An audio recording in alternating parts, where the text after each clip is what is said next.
I played 9 games with a broken back. I had a Toyota Tacoma truck. I couldn't get in the truck. Junior year in English class, the bell rings and I physically can't get out of the desk.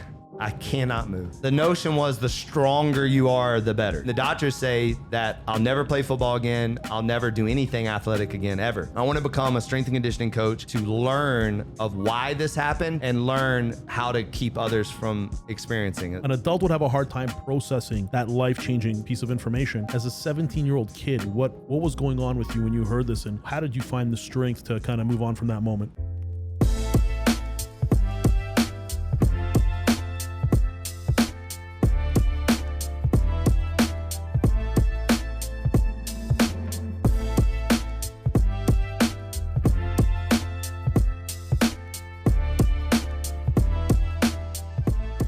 Welcome back to Rise Podcast, life stories of accomplished individuals. Thank you for joining us again.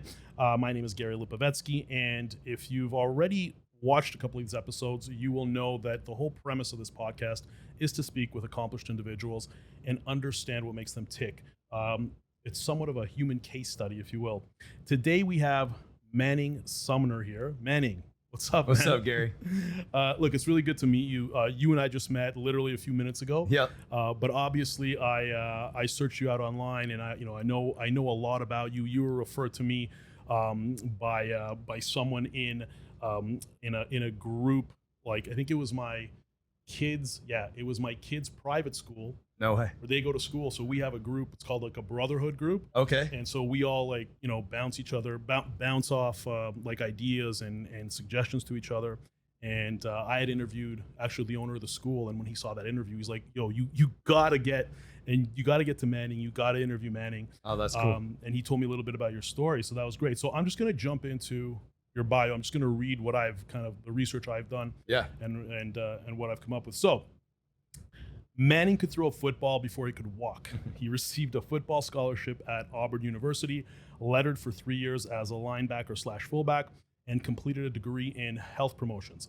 Manning is CEO of Legacy Gyms in Miami, which he launched in 2008 and is now a 6-location empire. And actually, Manning corrected me because you've got now, I think, 8 or 9, you said? Well, so we have 6 that are open, yeah, and then we're in the process of doing 4 more. So yeah. Okay, so 10. So it's going to be 10 in total. It'll be 10 total. Amazing.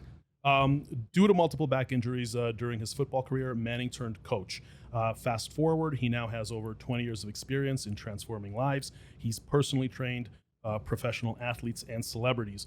Before I continue on that, you're a really modest guy, because when I tried to find a list of those athletes and celebrities, they weren't there. Yeah, exactly. So you got to keep that discreet. No, I mean, listen, we could talk about it. I mean, they're hanging on my walls. Yeah. But one of my kind of reasons behind that was I wanted to create, if you saw the old warehouse where I used to train people, it was on a dead end street, like very dark and creepy looking. In fact, homeless people hanging out and crack houses across the street. Yeah. And I wanted a place where athletes and celebrities felt safe and they didn't feel like, people were watching them and taking pictures and things like that. And this is even before, Instagram. So I was very intentional with that. And I just wanted to provide a safe place. And then also, one of my pet peeves was trainers that would train a celebrity one time, right, and then try to take all the credit for the athlete's success or the celebrity's success. So I was the complete opposite of that. Like, I didn't want any of the credit.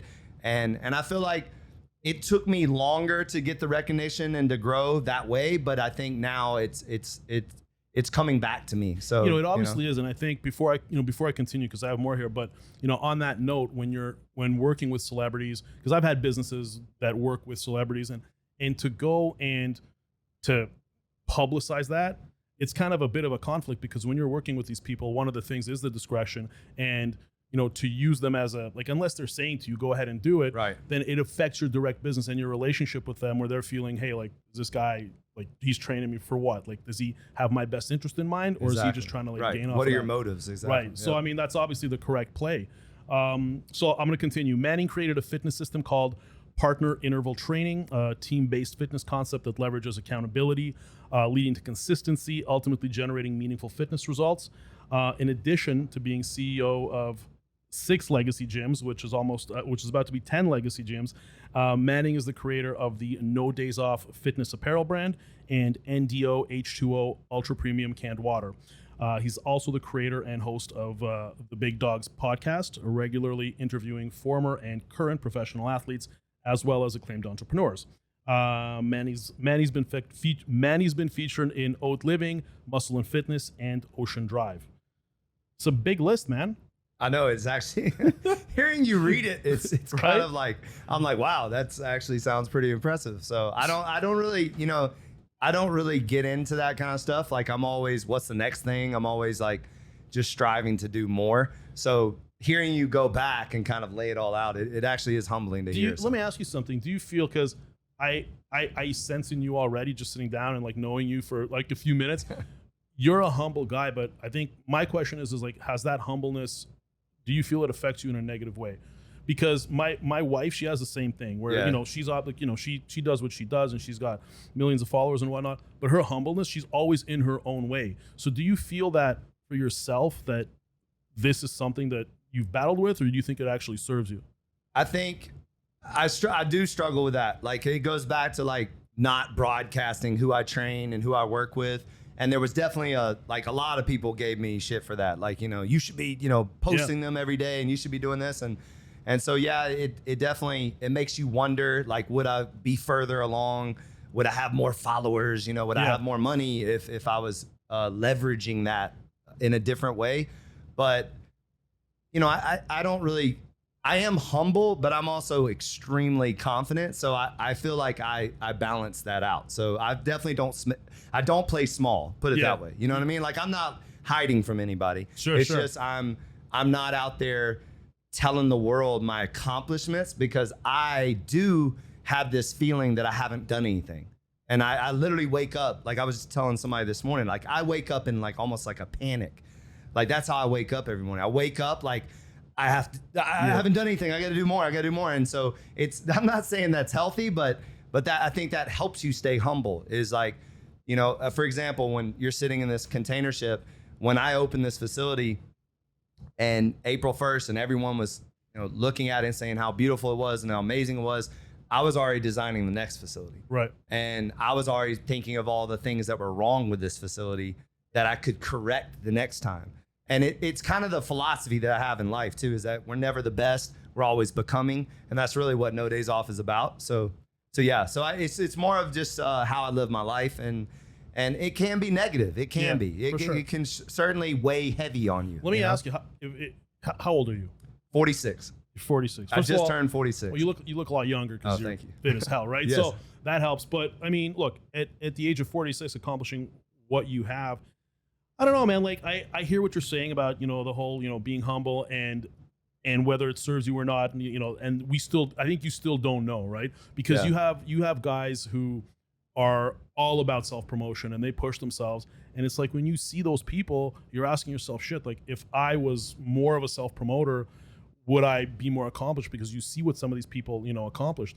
But I have a theory about that. Okay. And I have a theory that the guys who are more quiet and the guys who are more humble, they're probably like 10 or 20x what these loud guys are in terms of like just their overall accomplishments, their net worth, because you don't know about all the other stuff that they're investing in. Right. So, it's a bit of a mix. You talk about, waking up with this feeling that you got to do all of this stuff because you're yet to accomplish stuff. But I'm sure you understand from somebody who, like, as on the outside of your life, who just like walking into this facility, walking into this room, just seeing even this podcast studio that you have for yourself, because as I mentioned, you have your own podcast, the amount of detail that you have in here with the logos everywhere and just everything that you've done, like, do you acknowledge that from the outside people look definitely. at this and be because like, I think if you don't acknowledge it, yeah, then you also can't improve it, right? Like, if I just acted like this didn't exist, then obviously I couldn't come in here and see, like, for example, the way the quote's done in here, beautifully done, like beautifully done. I probably would have changed the bookshelf so I could, showcase my jerseys a little bit better. The size of it, I probably, going back on it, I could have made it a little bit bigger. You critique yourself. But as far as, it's funny, like, sometimes I like to go on the corner down there and just look at the facility and just thank God for what I have. Like that, I do that all the time. I just go over there and I'm just like, wow, this is pretty cool. You know, so I definitely recognize it. Like, yeah. Manny, you've accomplished a lot.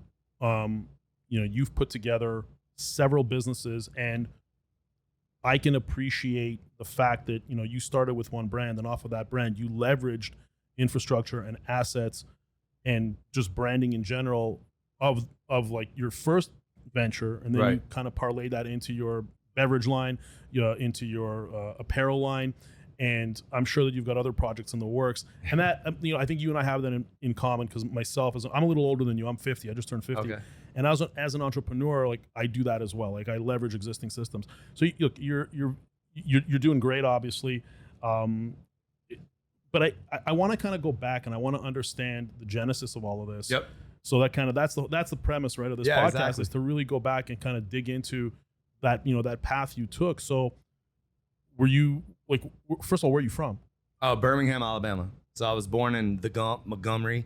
All right. And I was raised in Birmingham. I went to Mountain Brook Elementary School, and then I kind of got recruited as an athlete and to a private school called Briarwood Christian. What grade was that in? Around like sixth grade. Like, believe it or not, Alabama, they start recruiting you early. Let's back. Okay, sixth grade. That was for football. Football, yeah. All right, so let's back up for a second. So up until sixth grade, you're going to a public school. Yeah. Like I don't know the polite way to ask this, but like, was this like a fancy? Like, would you come from like? Oh, it was definitely fancy. Yeah, I came from public school. Public school, but it was a rich neighborhood. Okay. Mountain Brook is a very bougie, rich area in Birmingham, for sure. Okay. For sure. So, and Briarwood is a private school, but also, I mean, I wouldn't really say it's bougie, but it's also a very prominent school. I mean, I think now they're really prominent. They've even grown more than that now. What did your parents do?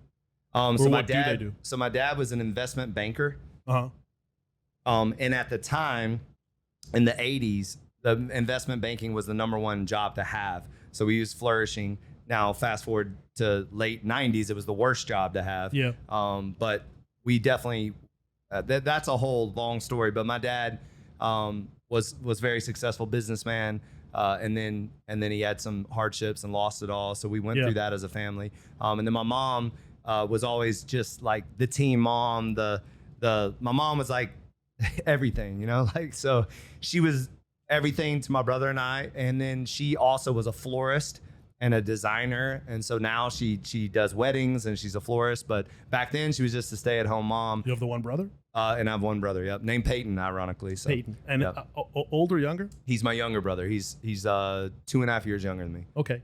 So you're growing up, you're doing obviously you have a focus on athletics. And what I read about you is that, you know, well, you threw a football before you could walk. So was your dad an athlete? So my dad played football at Auburn. Okay. He actually had the game-winning interception here in the Orange Bowl, and I have the game-winning football in my office. Wow. They beat Miami in 1979, October 4th, by 3-0, and he had the game-winning interception. And he was known as like one of the toughest Auburn players, you know, to come through there. So you had his support in all of this. So when you're growing up, from an athletic perspective, like you had his full support. Yeah, he started, you know, like, I mean, I was doing push-ups and stuff, but I mean, that probably was right after I could walk, you know, like that's why, like, they were throwing the ball how it happened. They were throwing the ball in the crib, and I literally picked it up and threw it out. So I threw the football before I was able to walk. So that's kind of where that story came from. You have kids? I have a son, 3-year-old son. Yeah. You have a 3-year-old son? Yes. Congrats, man. Yeah. No, it's amazing. No, I know. I've got 10, 8, and 4. Oh, wow. So I'm there. Yeah, my brother has 14, 10, and 8, I believe. I might be butchering the ages, but his daughter just turned 14. I know that. So you know, you've got this air about you, this confidence about you, and this positivity about you. How much of that do you think that comes from having such a supportive family when you were young, like really supporting you in what you were doing? I would say it even goes deeper than that. It's like a God-fearing family. So I feel like I have favor on my life. And when you live and operate in faith, and you know you have favor in your life, and you know you have the Holy Spirit in your life, then you walk differently, you feel differently. When you don't operate in emotions and feelings as much, you certainly feel them. Yeah. And I'm not saying I'm emotionless by any means. I'm a very emotional person, but I always know that it's going to work out. Like I just, like, I don't even question it. Like, and this is you your know, faith. This is a this is my combination faith. of your faith and the support of your family and just growing up in this positive environment. Yeah. Just growing up with, you know, my mom was a prayer warrior, you know, Wow. always praying for my brother and I. I was reading, there's a book called My Utmost for His Highest by Oswald Chambers. I was reading that in, like, I think my mom said, like, 3rd grade, which is like high level reading. Yeah. And it's a devotional book. And it's like, my parents instilled that. I mean, I was reading Smith Wigglesworth at like 8th grade. And that's another, like, pretty deep, you know, faith-based book. And then just biblical, you know, my parents were in every church you can think of. I mean, went to every denomination possible, and just very Christ-centered, very Bible-centered. And I just think there's power in that, you know, when you stand for something that is bigger than physical, you know, like you have something spiritually in you that you can always go back to and realize that that's the most important thing. And if you can live your life knowing that, then, I mean, what you don't have to worry about stuff. You seem to transfer this energy that you have, this positivity, like in just sitting and, you know, and speaking with you. Like I feel energized in speaking with you. Growing up, did you have friends who, you know, you felt weren't as blessed as you, in the sense that, you know, they didn't have their faith, they didn't have that, you know, that family environment? And if you did have friends like that, like, what were you doing to help people along the way? Because I feel like that's something, like, I can see you as like a young man, as a teenager, really taking people under your wing. So how do you get them there? Yeah, I think that I've always been a leader. I don't know why, you know, I've always been in that position. I remember being the captain of the baseball team, the captain of the football team, the you know, when you pick, you know, like even in the park, like when it's 2 people get to pick the teams, I was always one of the guys that picked the teams. Like, I don't know why. I actually wasn't like very big until 9th or 10th grade. I was kind of scrawny, but I was very athletic. You were lifting in 9th and 10th grade. I was lifting, but I was really athletic, like really fast, really, you know, good hand-eye coordination, all that stuff. And then very aggressive, and then that self-belief too. But to your point, like, oftentimes I was drawn to the made fun of kid, to the guy that maybe was shy, like, you know, like I was always drawn to the weird. Like, I was the first, I'll never forget, there was one black guy at my elementary school when I went to Briarwood, and of course that was my best friend. You know, it was like, you know, and I was always drawn to the misunderstood, or the, you know, like the outsider or whatever. I was always drawn to that. I always felt I was different too. I dressed differently. I walked differently. I was, you know, still to this day, I'm loud, you know, like, you know, like, why are you yelling? I'm not yelling. This is my voice.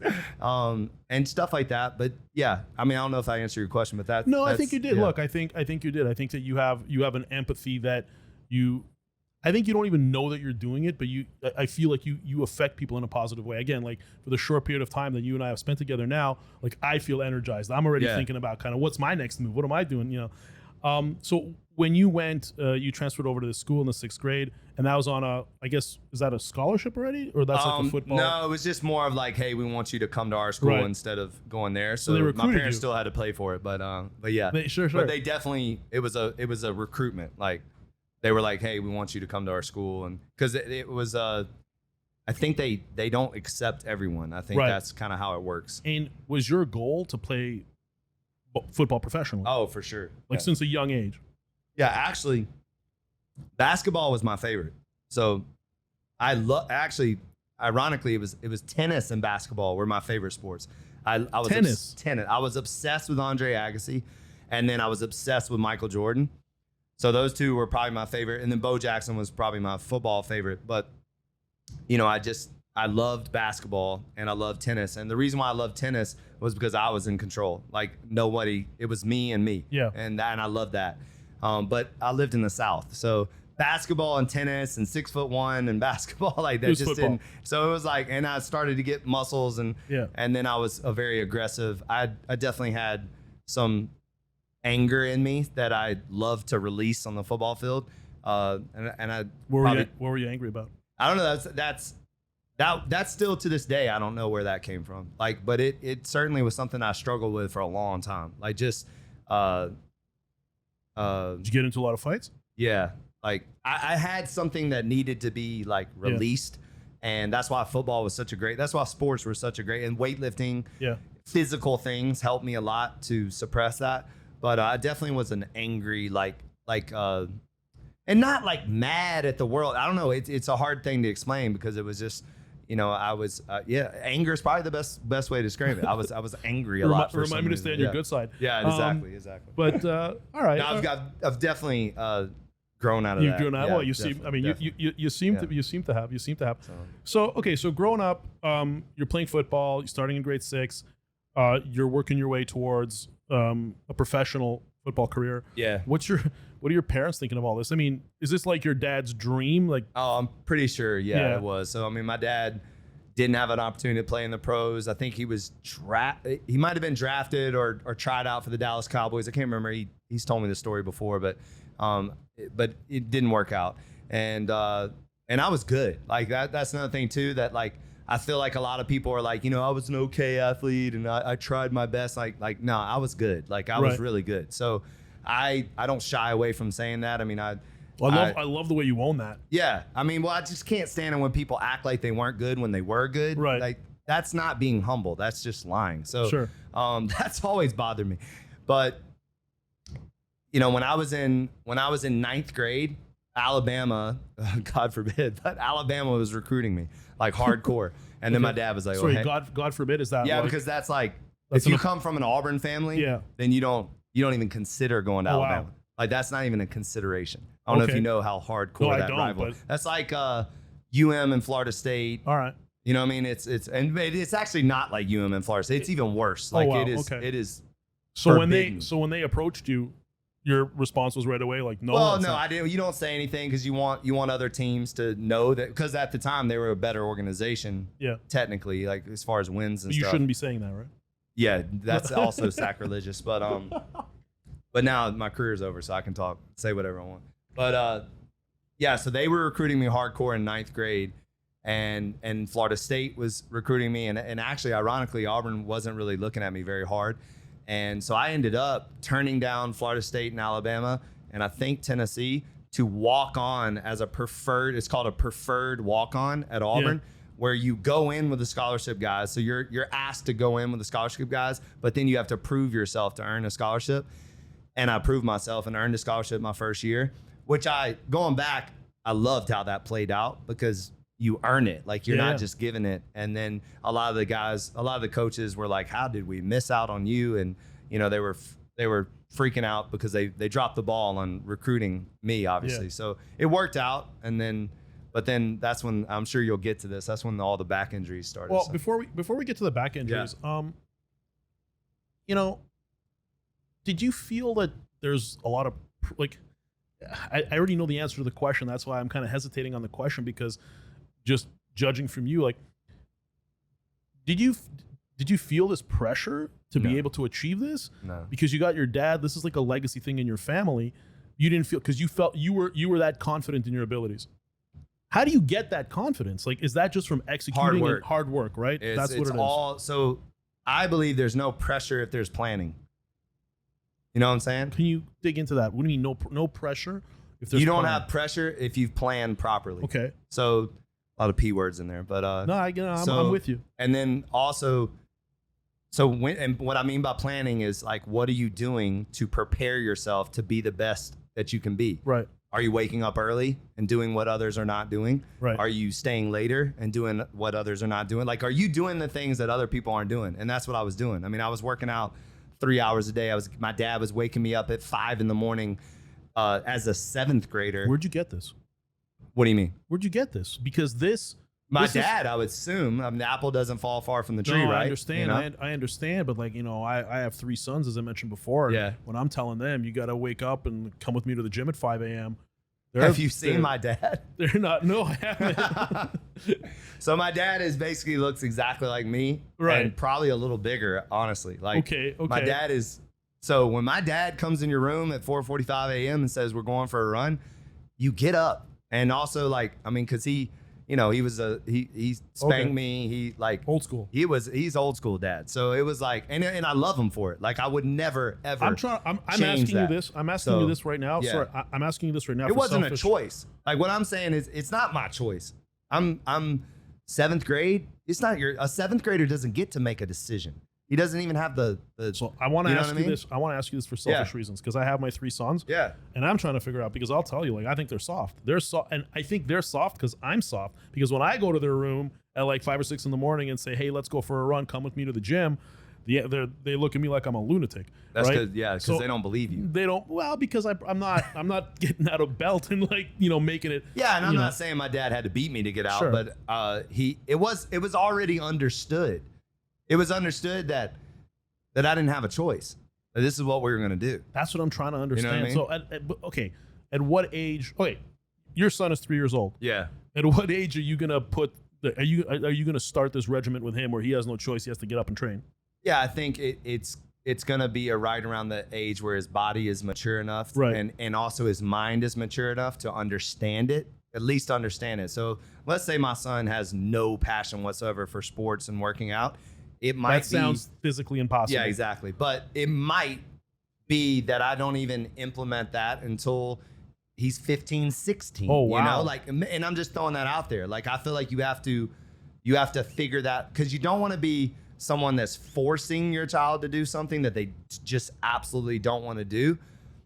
But I think if there's some interest there, then you do have to be an example and show them. And then another thing too is, and why I try to stay in shape is that you got to lead by example. So my dad wasn't like, go do this. He was like, let's go do this. So we did it together. That was another thing too. It's like, he's shooting basketballs with me. He's lifting weights with me. He's in the batting cage with me. He's, you know what I mean? Like, it's doing it together. Like, my dad's out there cleaning the yard and we're helping him. Like, it's a collective thing. It's not a do as I say, not as I do. It's let's do this together. Let me show you the way. And he instilled a work ethic. And I'll never forget one of the things that he might have forgotten, but I'll never forget. He used to own car washes. Okay. The self kind, and that you did by yourself, the quarter car washes, and all the big trucks would come in with this is Alabama, so the big muddy trucks. Yeah. And then they would get tons of mud in the drains in the trough. So you had to get the hose and get all the mud out of the thing. And he would bring my brother and I to help him do that. And we would be covered in mud but it was hot as hell, and it was labor. Like, it was probably against the law, child labor. But I'll remember like kind of having a little like my balls dropped, what I mean? Like having a little like walking away from that going like, I'm a man, you wiping the mud off, and I don't know, you felt like you did something. And I think so that was young. Like, I can't remember what age, but that's even before the training and all this. So that's just hard work. Like, that's not even working out. That's just doing a job at an early age. And I think that's the kind of stuff that he started to instill in us. When did your back injury happen? All right. So it's two times and ongoing. So what's the injury? So I have a hairline fracture in my S5, S1. Okay. Am I saying that right? L5, S1, sorry. That's from football directly? That's from like a play? That's from a tackle? So a stress fracture is something that happens over time. Right. It's the lifting, it's the hitting. It's not a herniation. No, it's a fracture. Wow. So I can actually show you when we get done, I'll show you the picture. It's pretty nasty. So, and to this day, it's still there because I opted to never have surgery. So I basically have a floating bone in my back. Okay. And it'll be there, forever. My junior year in high school, every single game that I played in, I was in pain and I could barely from this injury. Right. And I went to some very prominent doctors to go get tested, and they told me it was a pulled muscle. So they misdiagnosed me, and it was Health South doctors. It was the same doctors that look at NFL players and. So you thought it was a pulled muscle the whole time, and you kept playing. Not only did I think it was a pulled muscle, my dad thought, every coaches thought it was a pulled muscle. So they that period of time, I played 9 games with a broken back, and I was not myself. I knew I wasn't myself. I was in some severe pain. There were certain games where I'll never forget. I had a Toyota Tacoma truck. Yeah. And I had, it was 3-inch lift and 38-inch tires and the 12-inch subwoofers in the back. Nice. Your classic 16-year-old car. And I couldn't get in the truck, and I would just be bawling, crying in an empty parking lot. Like, I could feel it right now. In an empty parking lot after a high school game, all by myself, trying to get into the truck, trying to just get home. And it was a stick shift too. And it was miserable. And being the tough guy, that you want to be, you kind of just kept going. Like, you were like, I have a pull muscle, like, I can't complain about that. Finally, junior in English class, Coach Matthews he was our offensive coordinator and my English teacher. I'm sitting in the classroom, the bell rings, and I physically can't get out of the desk. I cannot move. Like, I couldn't. And again, you still think it's a pulled muscle? Well, obviously at that moment I knew something was really wrong, because I was essentially paralyzed. Like, I couldn't move, and I was bawling, crying. This is the first injury. This is the first back injury. This is my junior year in high school. So you recovered from this, and you continued playing. Yeah. So this is what happened. So that moment, Coach Matthews called a specialist, and I went and got a bone scan. So before I got an MRI and X-rays, but a bone scan goes deeper into the bone, and they found the fracture. So of course, coaches, my dad, everybody's apologizing to me. Wow. And then the doctors say that I'll never play football again. I'll never do anything athletic again, ever. So let's stop for a second. I want to stop. I want to pause on that, because for someone whose life is athletics, to get that news that you're not playing ball again, like, you talk about it now casually. How old were you at this? You were a teenager. So I was junior year, 17. Yeah. So your dream is to play football professionally. Yeah. Your dad. Well, just to even play football at Auburn. Just at Auburn. Yeah, but eventually, right. But I always saw myself as going to the pros. Yeah. Well, so when you're 17, you at the age of 17, regardless of how mature you were, and I assume you were very mature, you had like real discipline in your life. Yeah. But no matter what, you're still a 17-year-old kid, and to get news like that, like, an adult would have a hard time. An adult would have a hard time processing that life-changing piece of information. As a 17-year-old kid, what was going on with you when you heard this, and how did you find the strength to kind of move on from that moment? So my dad, after the doctors told me that I would never play sports again, and I basically told my dad, like, that's not happening. So find me somebody else. So my dad took me to a very well-known chiropractor at the time that actually was Bo Jackson chiropractor and a bunch of people's chiropractors, and my dad's chiropractor. And my chiropractor. Actually, my dad has been taking us there since we were like 5 years old. So he looked at the bone scan, and he actually gave me these pills called Bone Factor 1. And if that's not the exact name of it, but it was something like that, like Bone Factor 1 pills. And he's like, take these like M&Ms and everything the doctors told you not to do, I want you to do it. And this is who telling you? Sorry? This is my chiropractor. All right. He's basically telling me to do everything they told me not to do. What did you think of that? Because chiropractor, some people will argue that that's not real medicine. I'm not making a statement about that. No, I know, and I've heard that before. And there are some nut jobs out there that call themselves chiropractors that they're not. I certainly believed what he said, and I'm a big believer in our bodies having the ability to heal themselves. Yeah. If you do the right things. So basically, imagine orthopedic surgeons, high-level doctors tell me all you can do is rest, versus the chiropractor saying get as strong and flexible as possible and take these calcium pills, basically what they were. So I did what the chiropractor told me to do. So when I got the news that I broke my back, I was 215 pounds. After a dedicated probably 6 months, I was 195 pounds. Whoa. Shredded, six-pack. But you were 215 pounds, like muscle. Like, you weren't. Well, I was a little soft, to be honest. All like, right. yeah, I wasn't like very lean. I Sure. was more bulky. Okay. You know, I mean, I wasn't fat by any Right. means, but I had a lot of I had little love handles, you know, that kind of thing. I wasn't polished. Sure. But I came back my senior year. I could do the full splits. I was stronger than I've ever been in my life. I was 195. My back was stronger than ever. What did the doctor say?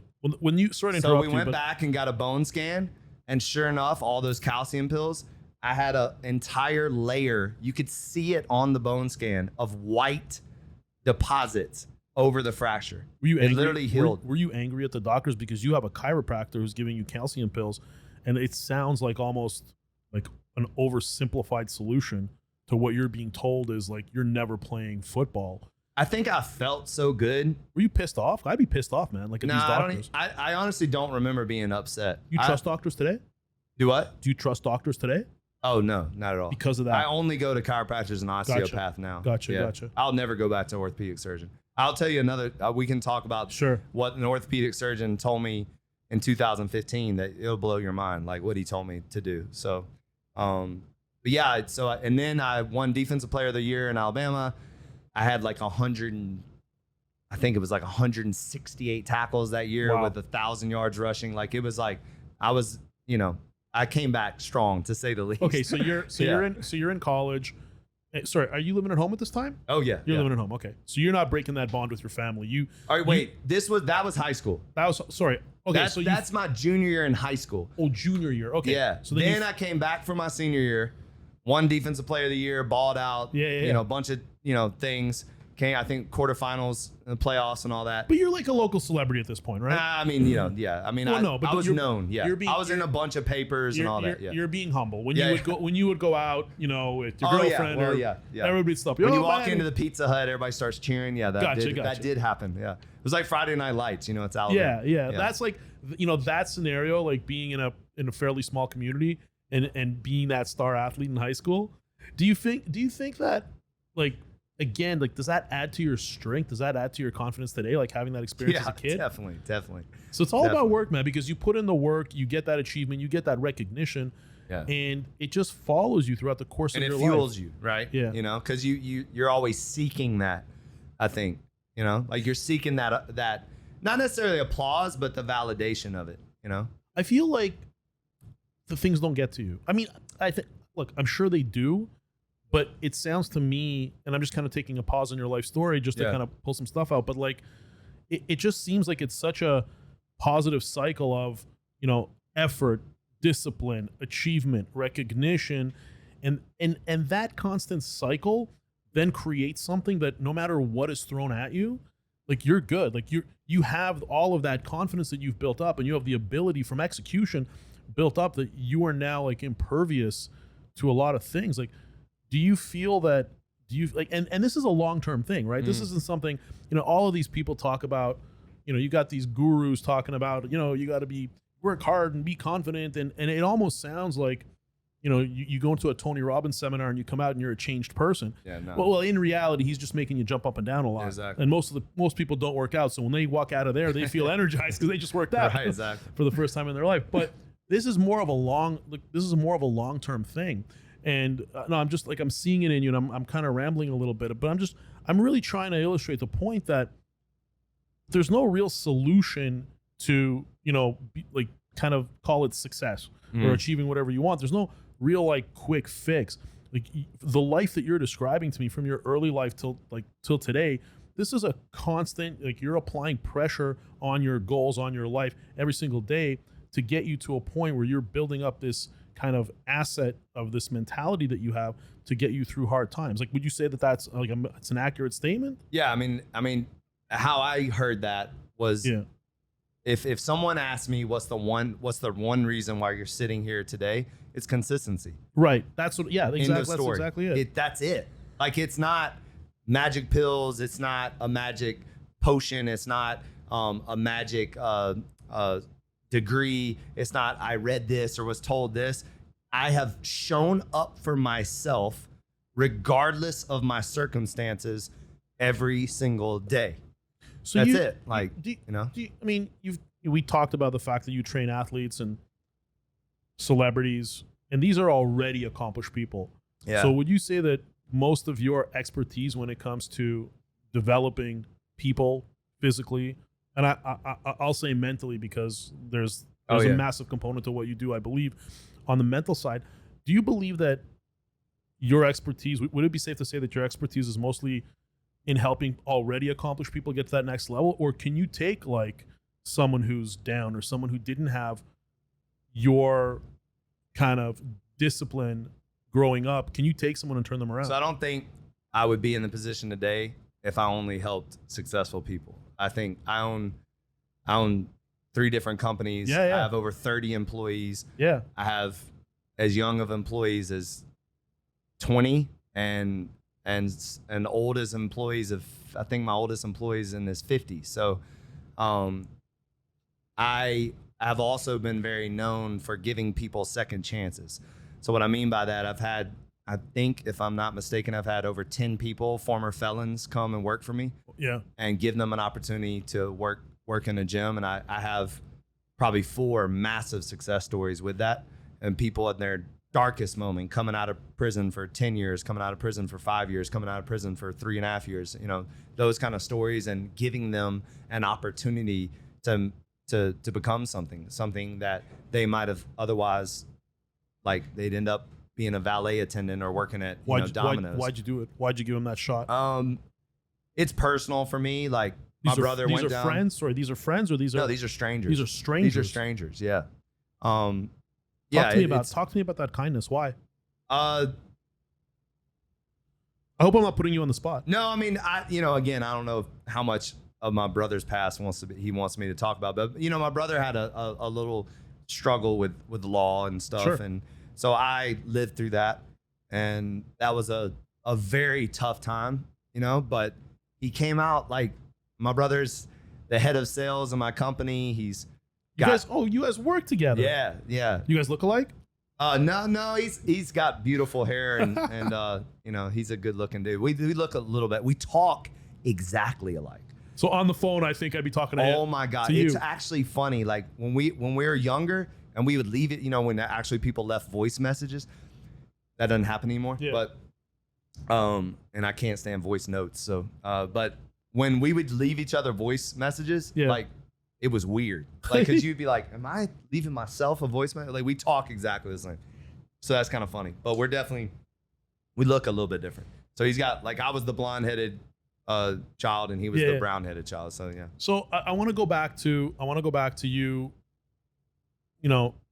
taking people, like, let's say for example, clients. Like, can you take on a client of some guy who's out of shape and he's trying to get his life together and he's already one of the older. things I was also known for was taking extremely obese people and Really? getting them to lose 80 to 100 pounds.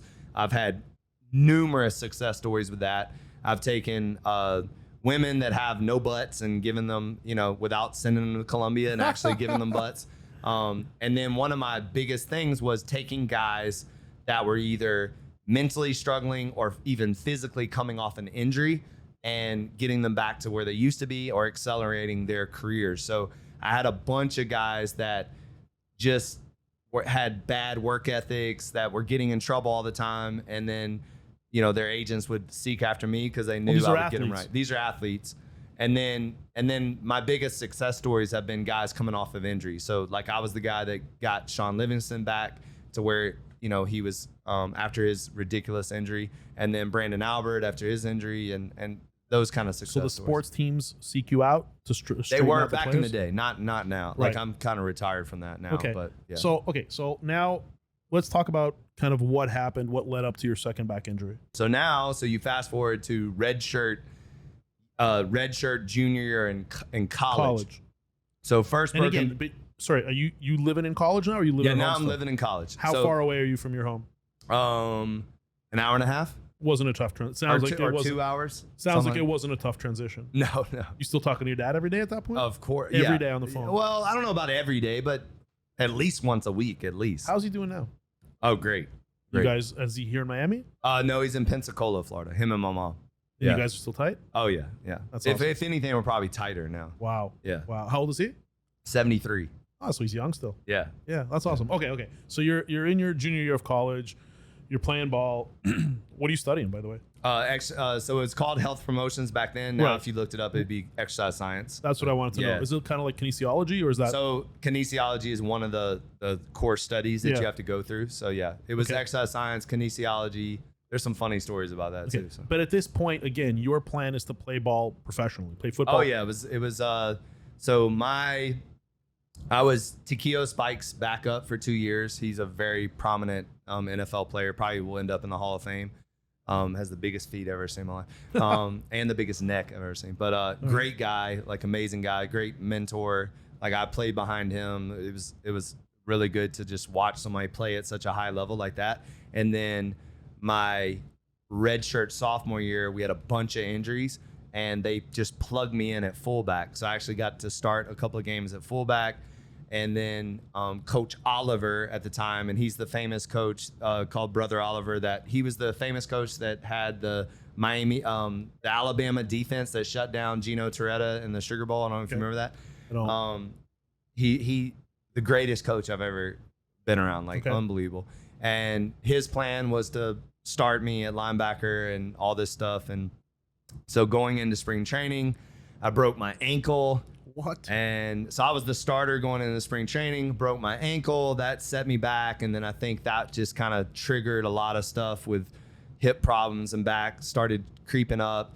And then I got into lifting again a lot. Like once the ankle healed and it was off season, I got into lifting a lot. And back then, the notion was the stronger you are, the better. Like like now looking back on it, if I would have remained speed and explosiveness, I probably would still, have been playing. But instead, it was like, how big could I get and how strong could I get? Sorry, do you think the injury was brought on because you got as big as you were and playing? Yeah, definitely. That's what it was? I think that's what it was. So Because I what was was the- squatting like 660 and hang cleaning 385. That's and just insane, 660. yeah, it was a lot. Like and shoulder pressing like 275.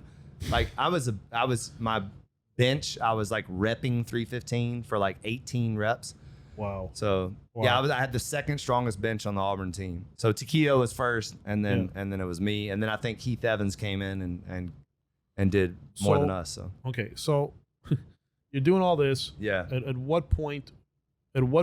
So I mean, like, it sounds to me like you've got these. I don't want to say smaller injuries because breaking your ankle is a real injury, but like you're progressively injuring yourself as things are going along. So mentally, being as positive as you are and as set on being a professional football player, and the injuries keep creeping up. Like in your mind, are you thinking, this is nothing? Like I'm gonna get through this? Like it definitely. At that time, it starts to beat up on you. Like the I'll never forget that ankle injury. It was bad. Like it was a bad experience. Like because the back, at least you can walk. You know what I mean? Like, but when you can't walk as an athlete and you're on crutches and you're icing your freaking ankle 3-4 times a day and so you couldn't play, obviously. So I couldn't play. Yeah, you weren't playing. You had to pause from playing. Yeah.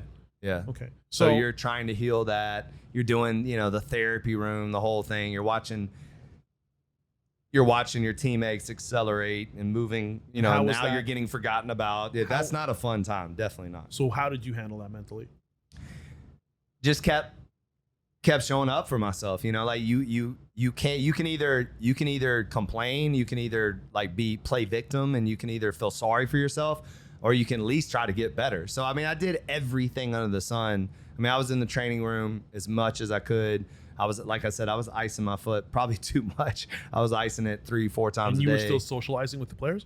They were your friends? As much as they let you. But honestly, like when you're the injured guy, like, and there's probably like at the time, there's probably like 6 or 7 of you, would you say that this time when you got injured in college in your junior year, would you say that was like probably the most difficult thing that happened to you? Or do you think there's things after that? Because it doesn't sound like before that there was the back injury. Yeah. That was tough. Yeah. But like, would you consider that like a fairly large kind of down point? I would say setback for sure. Like when you're the starting linebacker at Auburn University, that's a big deal. Right. That's a big deal. And then, you see so when you walk into the facility, there's a depth chart. and you see your name at the top, and you walked on and you earned a scholarship, and now it's your time. Like you kind of feel like, okay, I finally arrived. And then you break your ankle. Like, trust me, it's not. I believe you. It's not a good feeling at all. Like, you get extremely depressed. Like, extremely depressed. So you're going through this, and you said you kept showing up for yourself. Yeah. But there's got to be more to it than that, because to come out of it and to, fast forward, this was you're 20 years old. You're 46 now, 26 years later, and you and I are sitting here, and you have all this. I haven't talked about this in forever, so this is kind of What's fun. that? I said I haven't talked about this kind of stuff in forever, so it's fun. That's great. Yeah. So you're, if you kind of look back, you're 20 years old. This really negative thing is happening to you. Yeah. Again, you're processing it from the mind of like a young man. You're not mentally as sound as you are now, right? Right. Yeah, you have the support of your family, but at the end of the day, it's like, and you're a man. You know what I mean? Like to take it's hard. I'm trying to like provide more detail and context, because I want people to really understand this isn't like, I was playing football and I got injured. This is devastating. This is your life. And fast forward, 26 years later, you and I are sitting here now. You have all the success around you. You're super fit. You've brought countless people out of like really bad situations. You've optimized athletes, celebrities.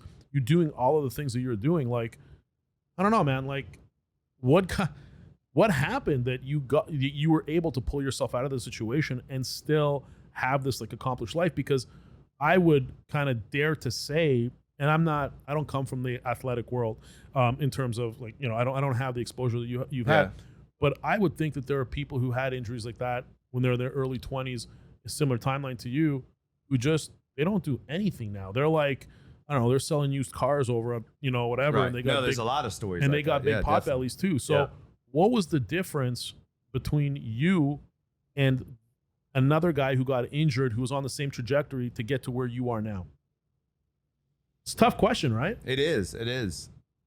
But you gotta look deep and understand, because again, I'm trying to understand what that is. And if I'm getting too personal, you can tell me. No, not at all. I mean, I think it's just it is a difficult question. If I had to like look back on it, I don't think you do say it like, oh, your family like supported you like in a light way. But they did. But it's actually like, if it wasn't for my dad and my mom speaking life into me, and even I had some solid friends too back then. Like, I had some pretty good people around me. So that's what it is. Yeah, I think it was the people around me that were not also, so not only in my mind, I'm not giving up on myself, but then if I was having to take that on by myself, that might have been a struggle, right?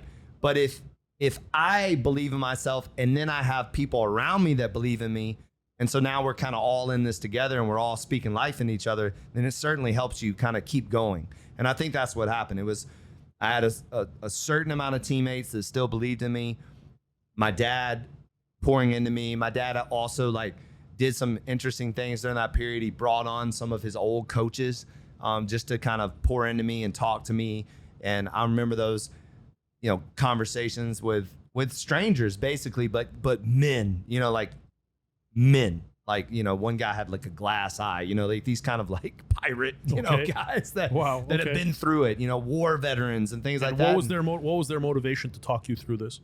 Because I think my dad knew that it was a dark place, and he needed me to recognize that, like, I'm not the only one that has been through stuff. Are you okay with this line of questioning? Of course. Yeah, okay. Yeah. There's nothing. I don't want. Oh no, but I just don't want to. I don't want to put you out. No, because you mentioned you haven't talked about this stuff for a while, so maybe you don't want to talk about it. No, it's not. I think that what I never want to be, and I hear myself, and I've heard myself lately do it a couple of times to some of my younger staff. I never want to be that guy that, like, when I was your age, I could, like. I do that shit every day with my kids, man. Like, I think terrible. It's like lame, and no, I'm not you're trying right. to say, but it's just like, what are you doing now? You know what I mean? Like, stop living your glory days when you were 20 something. Like, stop. You're still living. Like, for me, that's why, like, working out and accomplishments and stuff now means so much, because I'm not dead. Like, I don't have to live back in my glory days. Like, no, I'm gonna make my glory days now. You look pretty. I mean, shit looks pretty glorious when I'm looking at it. Yeah, I mean, you know what I mean. You look like you're doing well. So, but that's why I think it's hard for me to talk about my past, is because I don't live in the past. Like, I've never been someone. That's a good. Sorry to interrupt you. I apologize. Yeah, no, you're fine. But that's a good quote. I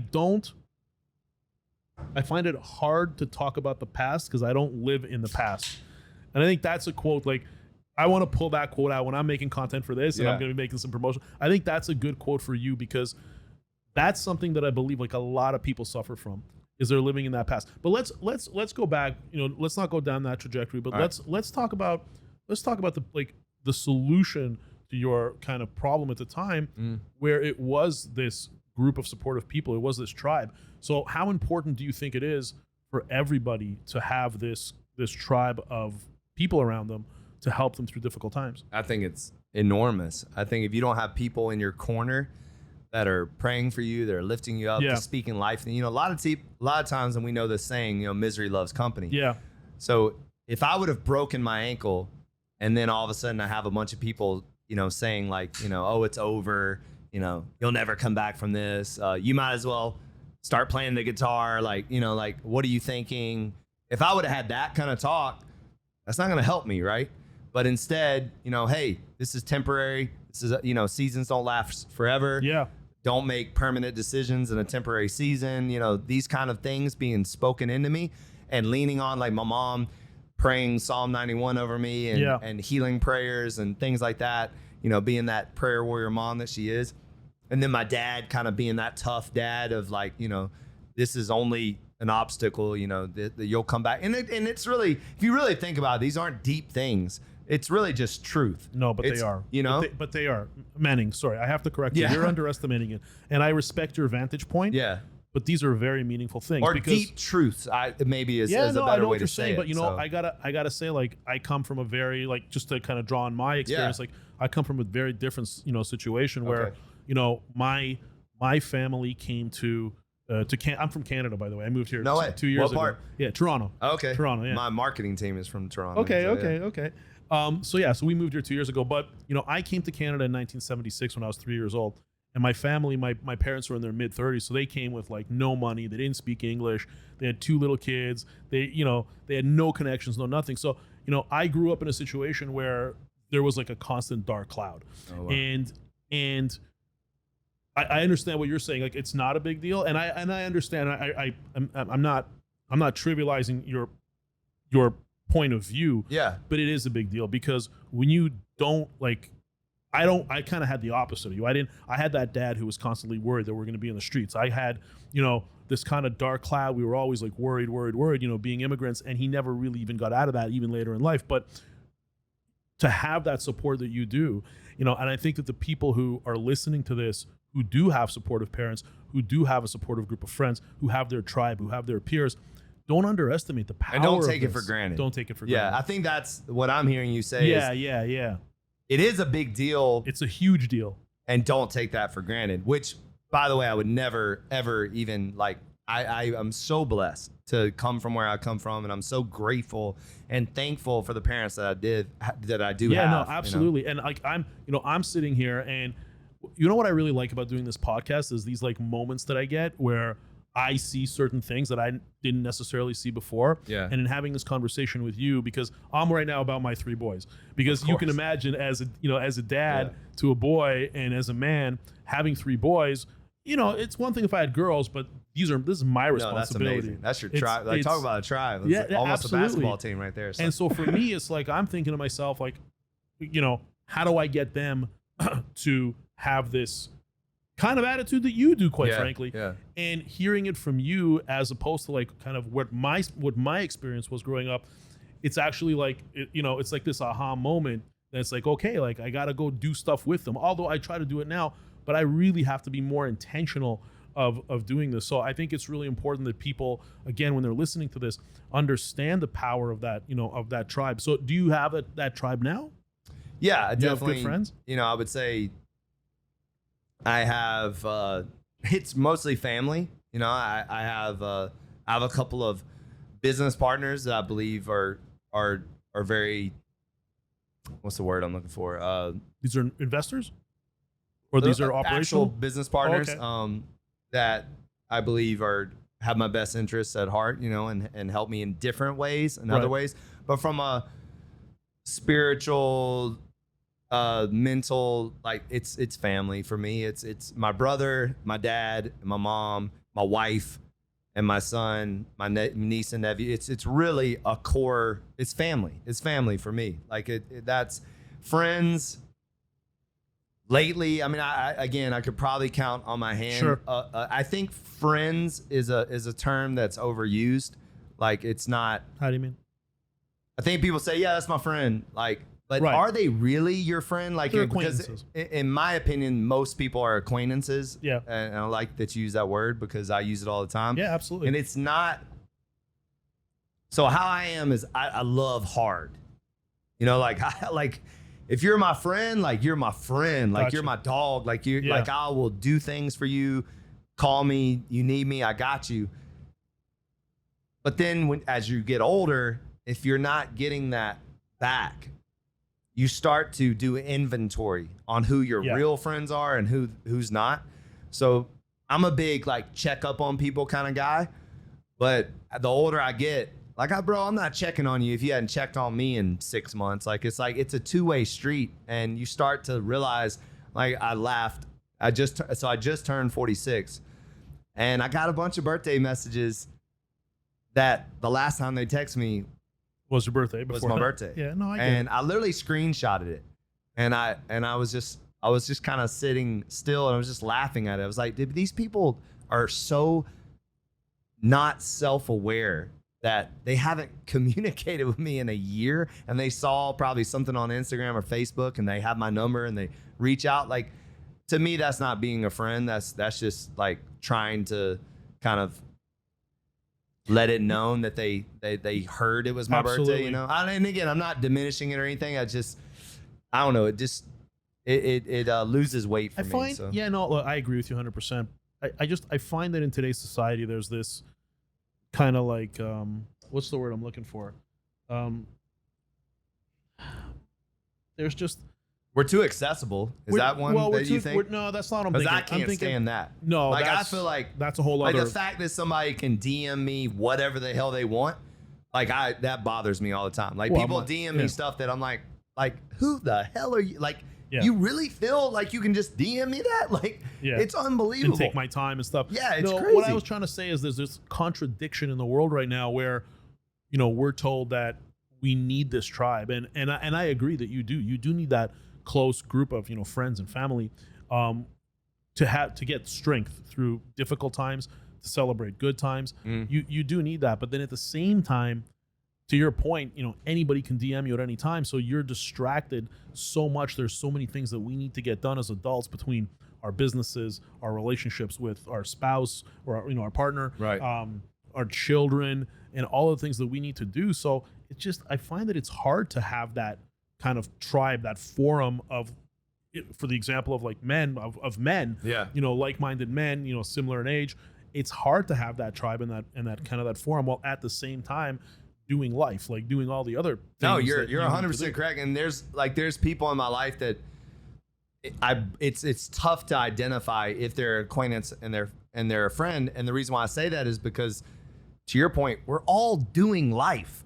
Yeah. Like, some of what I believe are like some of my closest friends that I don't really talk to, but it's because I know they've got 4 kids and they're running 3 companies. And so I just let them do them because I know they're doing what I do. And so how can I judge them for not texting me? Like, you know, so I think there are certain like unsaid things amongst some men that we just know we're handling our business. We support you from afar, and we're a fan, you know, we support, but we're not necessarily like, hey, you want to go dinner? Like, you know, because sometimes that's tough. Man. It's tough. But I do think at some point you should make an effort. If you Absolutely. really like believe in that relationship, I think you gotta make an effort. Like, But you got to know? pick and choose those relationships. Yeah, too. You exactly. can't- And you it's can't hard. have And it the with bigger 50 people. the bigger you get, and I say that like, you know, humbly, but you know, the Right. bigger I you get it. accelerate your responsibilities, like that's a better way to say it. The more responsibilities that are falling on me, the less time I have for like conversations that aren't meaningful, things that don't have to do with accelerating my family, my growth, my business. Like if we're talking about like, did the freaking, Braves win last week. Like I could care less. Like, you know what I mean? So that's another thing too, that I'm protecting myself from small talk. Like I can't stand it. Like I want to have meaning. Like this is why I enjoy this.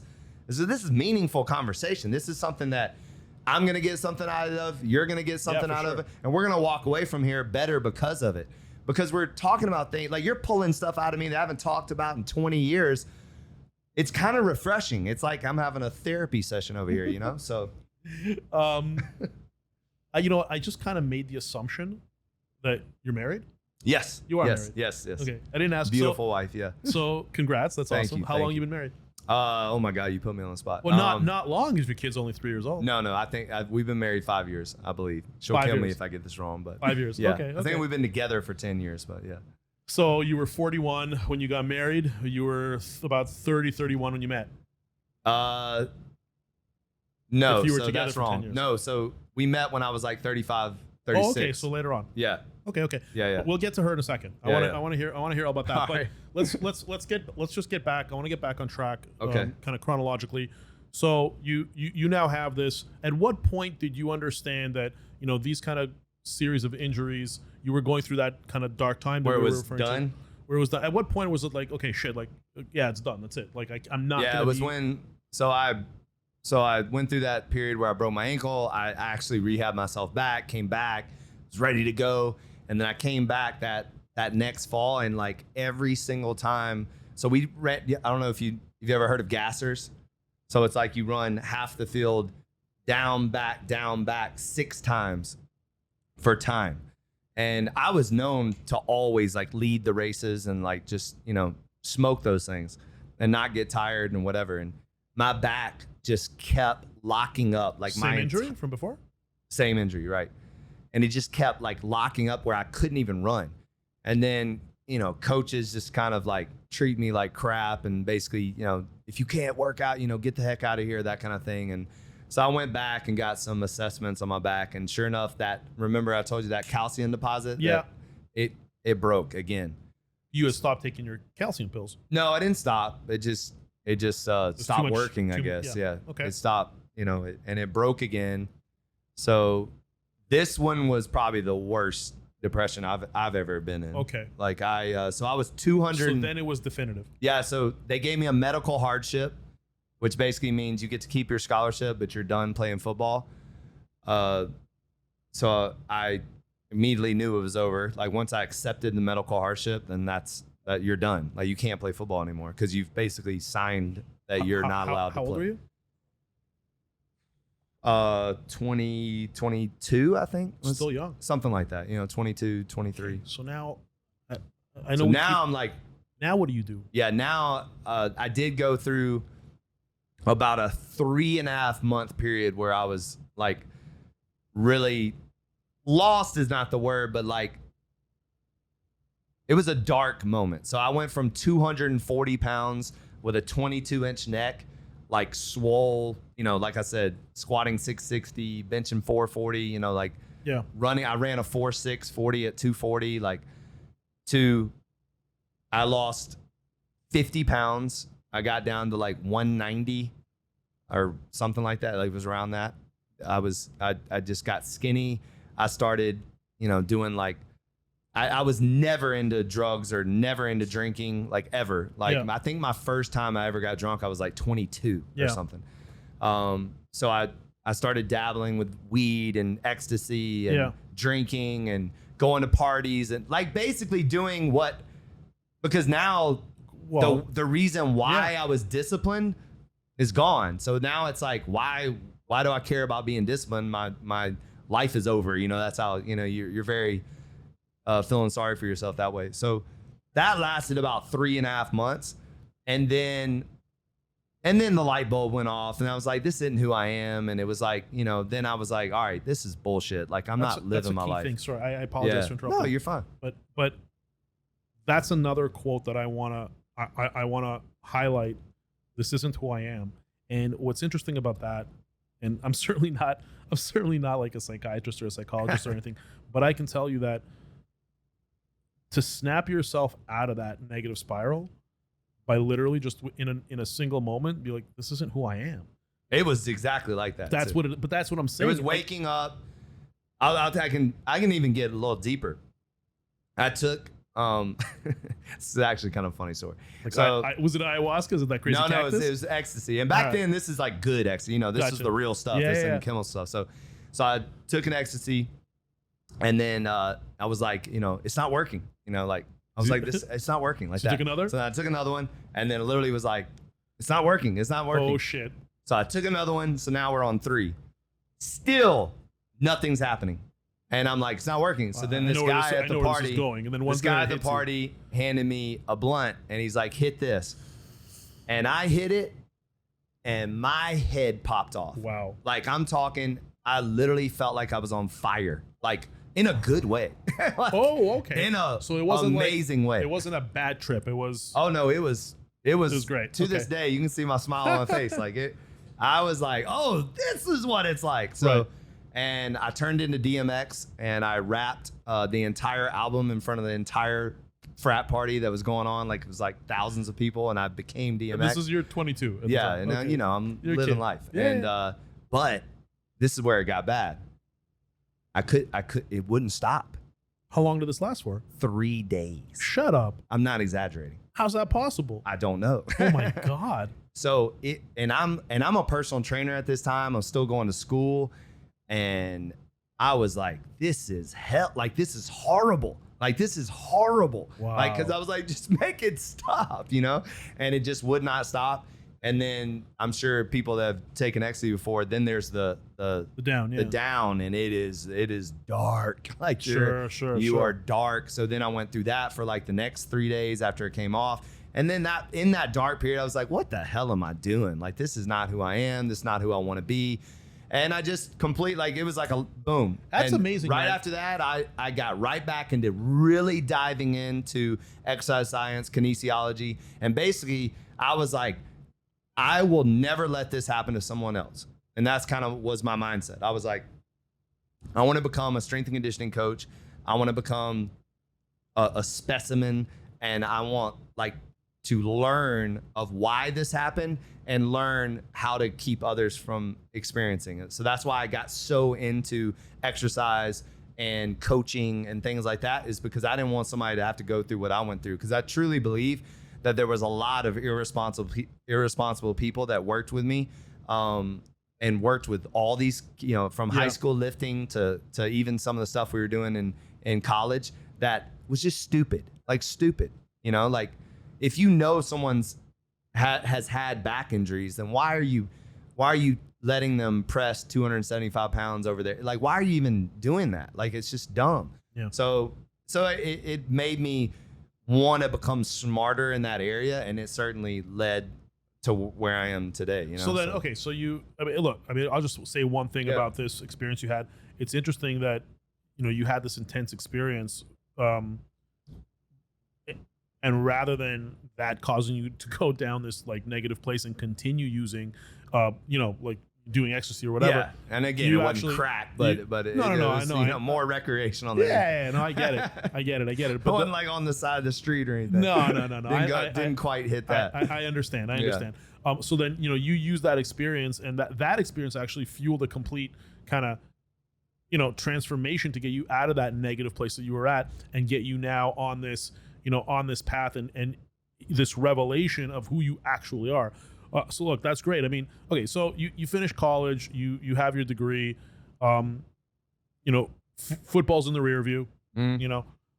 What'd you do right after school? Like, what was the first thing? So it's interesting, just to go back just a little bit. My senior year, I had more of the football team training with me than the head strength coach. How's that? So I basically created a group of guys that I started working with on the team.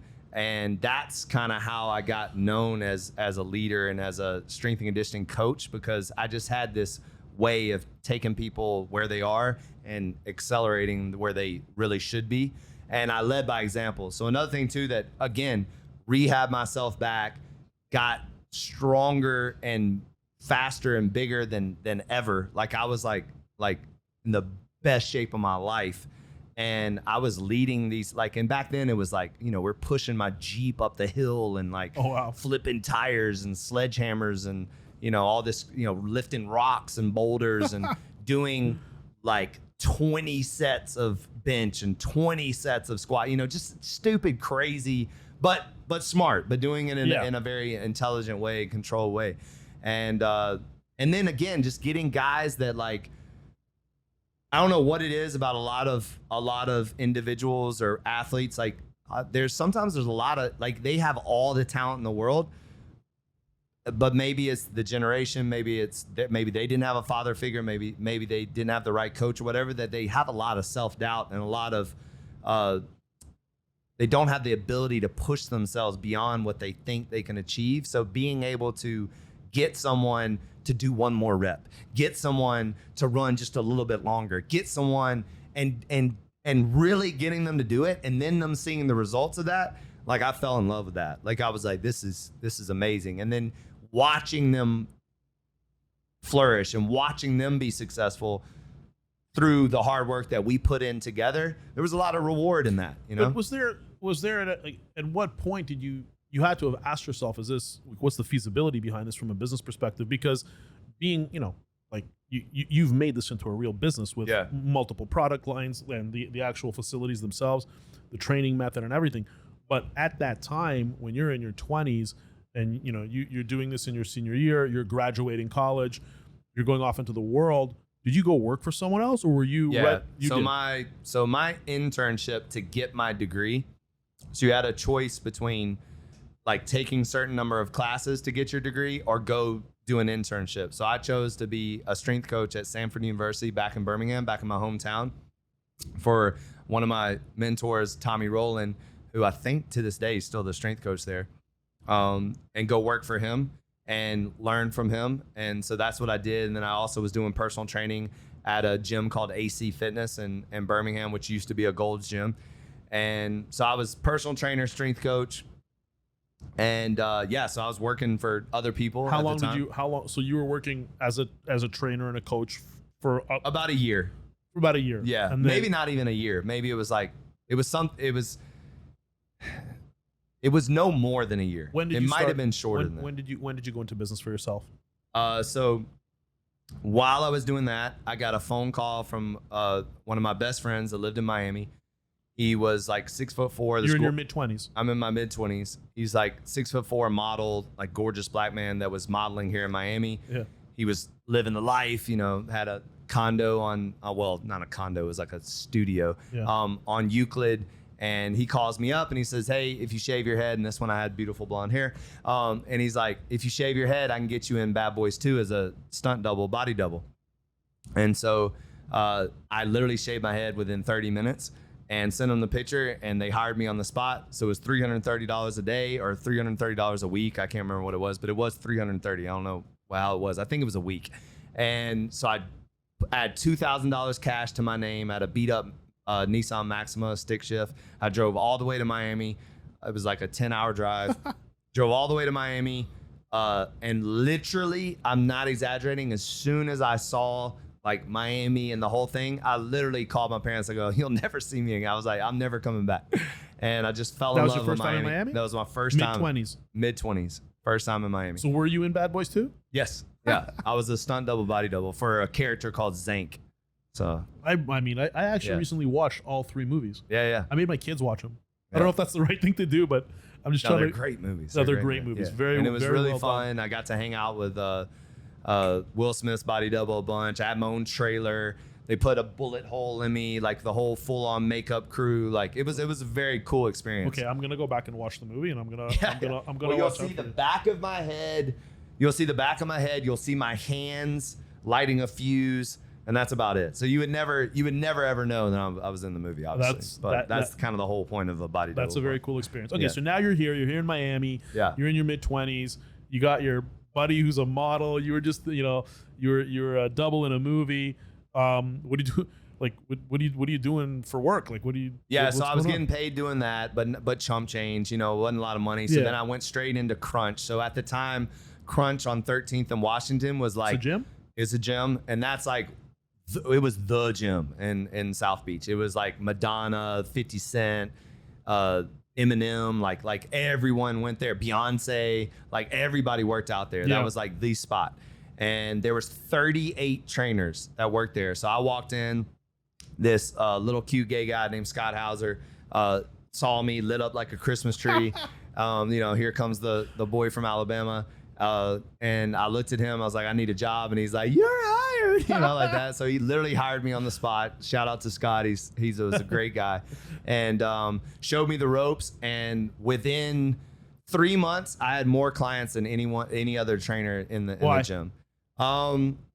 I'm really good at what I do. And I don't say no, like when it comes to days, times, hours. So I was training from 5 a.m. till 11 at night. Like it was like, when do you want to train? Okay, I got you.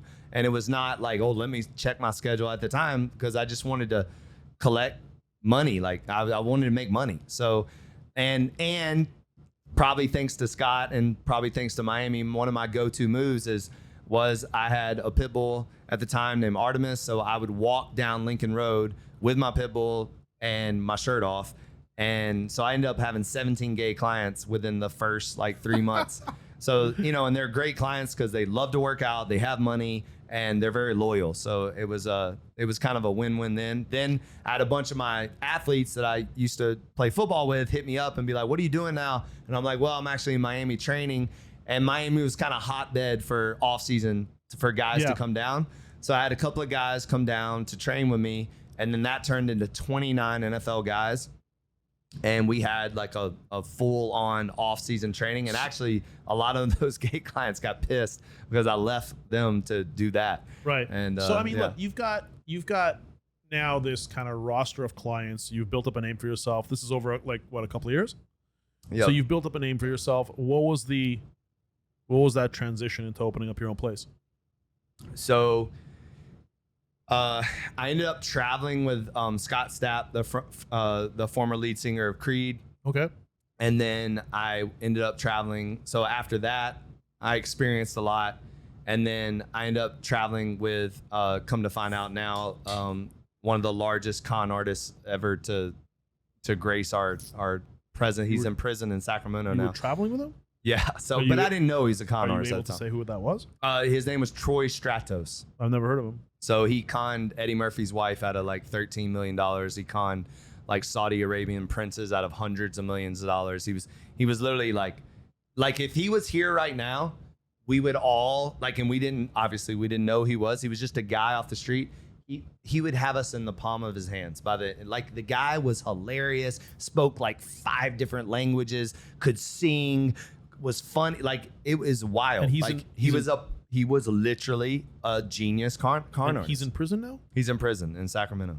Okay, sorry. So, in what capacity were you involved with him? I was his personal trainer, security guard, nutritionist, like a little bit of everything. Because I thought he was a music director and movie director.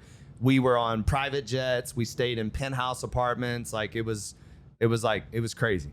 Wow. So, I mean, that's.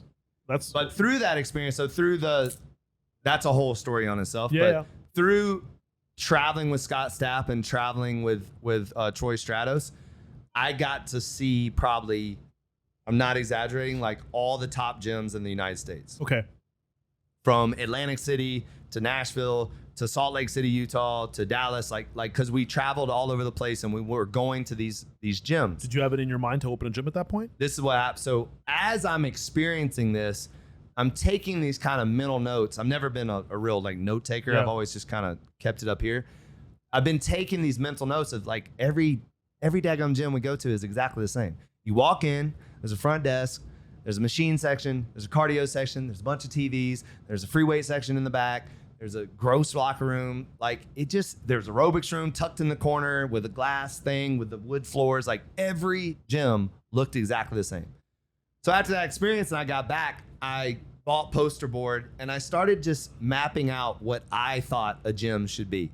And a lot of it was having that experience of college football. Like when you walk into a college football weight room, I mean, you walk in, dudes, shirts off, loud music, chalk flying, softball team in the back. You know, like it's a movie. Like it's like, you know, like you walk in and you immediately feel the energy. And I was like, that's how I want my gym to be. I want it to be like as soon as you step in, you know it's time to work and you know you're gonna have a good time. Like it's like energy.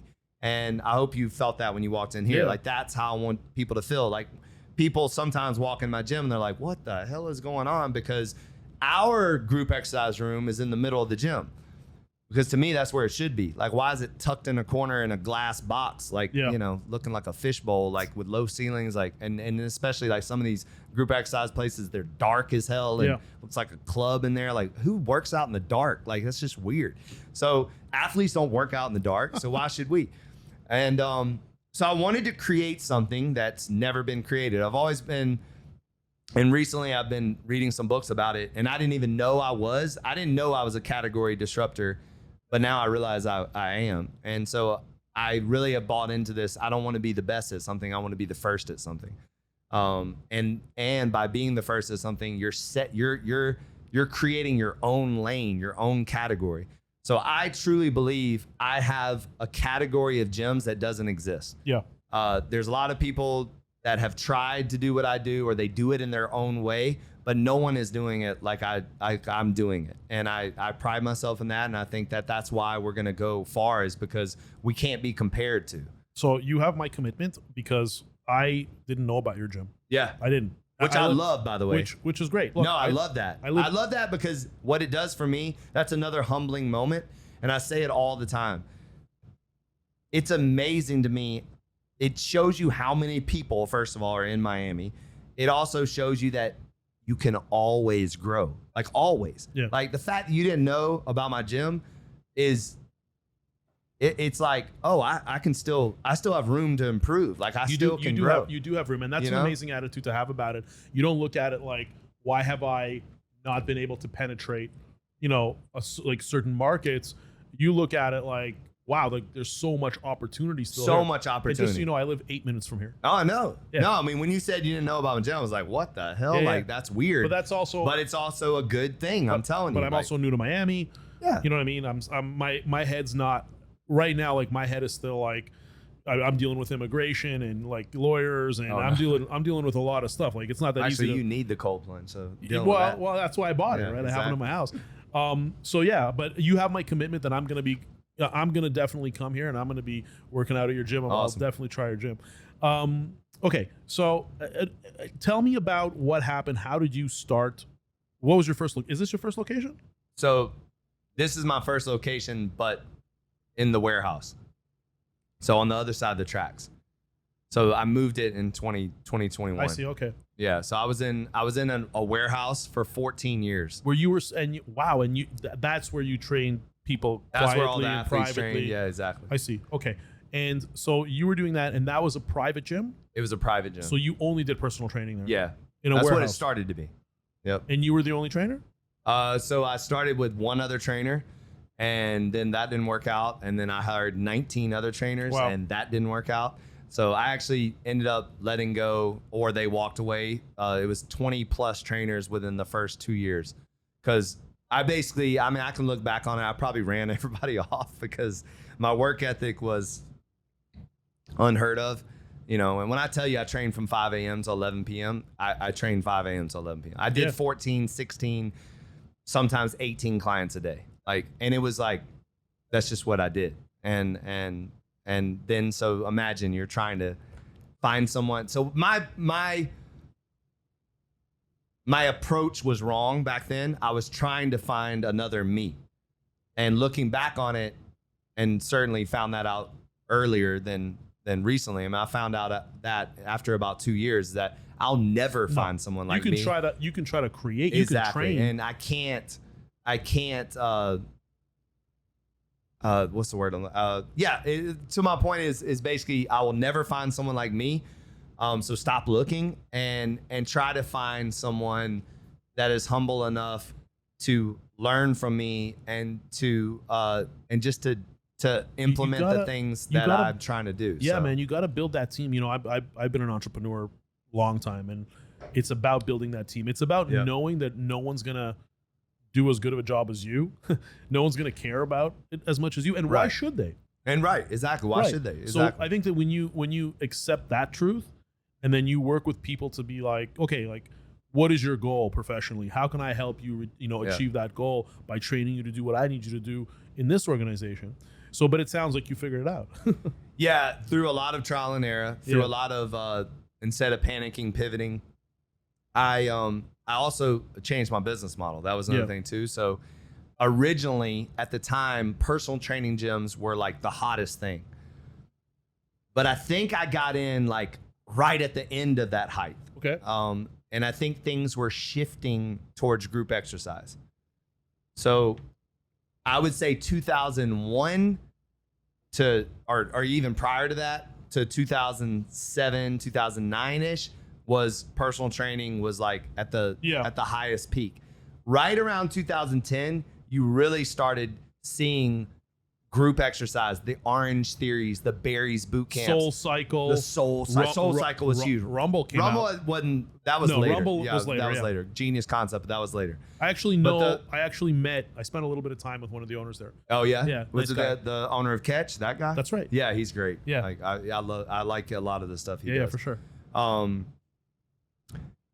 Soul Cycle probably being Yeah. number one, Berries number two, and then Orange Theory number three were very, very popular.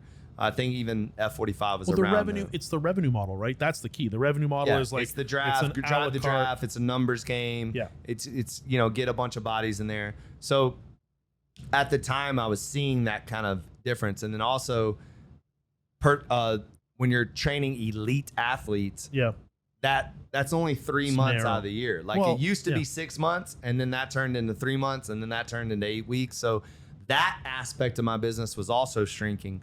So I really was like, okay, I need to figure this thing out. So, and then also too, not a lot of people are going to pay $300 an hour for a personal training session after the recession. Well, I mean, they will if they're professional athletes, right? That's kind their of my job. point Yeah. though. But they were only certain time of year. Right. So I was basically like, I need to pivot and do something where I can make money all the time, and Right. I can make money without me being here. Like, how can I figure that out? So I started doing, at the time, they were called boot camps. And I started doing boot camps. And then the next thing I know, I had like 80 to 100 people showing up. So another light bulb moment. I was like, oh, okay, well, this This is from your personal network. This is just your personal brand. is just me, word of mouth. Local area, Local personal area, brand. celebrity trainer does boot camps. Yeah. And people are showing up left and right. And I was a nutcase back then too. Like I was like the soup Nazi. So it was like, no soup for you. That was me. I would kick people out of the gym for not giving me effort. Wow. I became like very infamous, not famous, but like infamous for Right. like, have you heard about this guy like teaching these classes? And I kid you not, like it was that ridiculous. Yeah, but and that's a they good- were like, but that's a good thing. It's yeah, a good thing no, I because love it.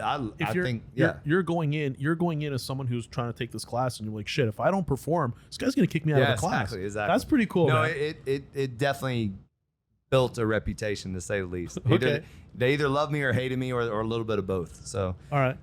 and it was literally, it was the hardest thing you've ever done in your life. Like we've Wow. toned it down way much, like a whole lot. Like I drove people like they were crawling out of the gym. Right. And that was like, now you can't get away with that. But back then, it was like kind of the culture, it was a little bit. So this is all tougher. still in one location. So And this is only one location. I guess for right now. I guess one of my questions is, and tell me if it's not something you want to talk about at school, but like, how did you have the financing for the first gym? Because this is not a Yeah. low, like there's a lot of upfront costs. Yeah, Maybe so- maybe in the warehouse it was less because it was like low rent, there wasn't a lot of leasehold improvements, and you were doing the work. It was your time. Yes. But now you cross that line into, now I'm opening up a gym. Now there's overhead, there's leasehold improvements, there's Right. staff. How did you finance that? So my very first gym, I had a partner that put in about like $250,000, and at the time it was like a 51% me, Yeah. 49% him. About 2 years later, he didn't want to be a part of it, so I ended up buying him out. And then from a like making money standpoint, Yeah. like I made really good money for the gym, but I only paid myself like $3,000 to $4,000 a month. Whereas, I mean, I was bringing in like $100,000 a month for PT and stuff. So like I was self-funding it, you know, myself just through most of my personal training. You kept the money in the business to expand the business. At 100%. How are you expanding it? What were you doing? What do you mean? Well, how are you expanding the business? So if you left the money in the business in order to expand it, was it more locations? Is it more? Yeah. So then, you know, fast forward, I already created Pitt. I mean, there's so much, it's a 20-year story. So, 15-year story, but, I created Pitt, and then, that crushed, like that was amazing. Obviously had some very, very, I actually found some very, very good trainers and coaches finally, and some teammates. And then, in 2017, I identified, a gym that was going out of business in Coral Gables. Yeah. And it was like an old CrossFit gym. Yeah. And in 3.5 years, they never had more than 100 members. And it was just a great opportunity. And then I've always wanted my brother to work for me. Like I've always wanted, my brother's a stud. He's the greatest salesman you've ever met in your life. He's just a great human. And I knew if I had him on my team, that we would crush it together. Yeah. And sure enough, I figured out a way to get him to Miami to be able to run this facility. And I remodeled the whole place. And within 3 months, we had 410 members in Coral Gables. Wow. And that's your second location. And that's my second location. And so then now we got Coral Gables and Wynwood both just churning, you know, like we were crushing it. We had 1,000 members in Wynwood and 400 plus in Coral Gables. So we're kind of rocking and rolling, you know. And then at that time, I also met Adam Siegel, who's now my partner, and he invested some money. And then I got a loan to open up Kendall, Pembroke Pines, and Fort Lauderdale. And then 2020 hit, and that was interesting. But that's a whole nother story in itself. So. I want to talk about that really briefly because, but before we get there, before we go there, that's a beautiful thing about Miami that I find is that when you're here, and it's such a stark difference between where I come from in Canada, is that, you know, you start doing something meaningful like what you were doing before when you were kind of on that trajectory, and you're always you mentioned this gentleman who partnered with you and funded you. That's the great thing about Miami, is that there's such a diverse amount of people here. Not only culturally, but just like economically. Yeah. So, you know, you got a guy who just thinks you're the best trainer. He looks at your operation, and he's an entrepreneur who's potentially at an exit, and he's saying, "Hey, Manning, like, can we partner up, man? Like, I'll bring the money, you bring your expertise." And that's the beauty, I think, of Miami. And I think, you know, another thing just to add to that is it was actually pretty interesting that I trained all these celebrities, all these athletes before I met him that had way more money than he did. And this guy was like I'm talking, he probably made $350,000 a year.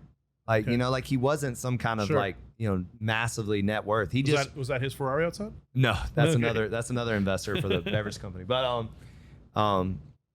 yeah, we're in a different, money situation now. But I just say that to say, like, I mean, to this day, and rest in peace, he passed away, but. Oh, I'm sorry.